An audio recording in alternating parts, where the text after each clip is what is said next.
Alright podcasters, if you're itching to get your voice heard on every podcast app under the sun, you've come to the right place, because today we're diving into how to find your RSS feed on Buzzsprout, the essential first step for wider podcast distribution. First, log into your Buzzsprout account. Once you're in, locate the menu on the left side of your screen. This can sometimes be a hamburger menu depending on your screen size. From there, you will likely see a list of things related to your podcast. In that menu, look for a section that says podcast settings or something similar. This houses a lot of important information related to your podcast.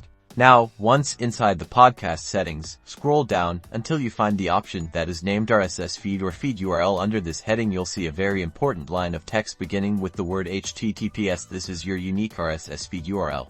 To copy this feed, just click the copy button, and now this URL is ready to be pasted. Wherever it's needed, you can paste this URL into the directory submission forms such as Apple Podcasts, Spotify, Google Podcasts, and more. You can also share this URL directly with listeners. And that's it. You've located and copied your Buzzsprout RSS feed. With it, you're one step closer to sharing that amazing content of yours worldwide.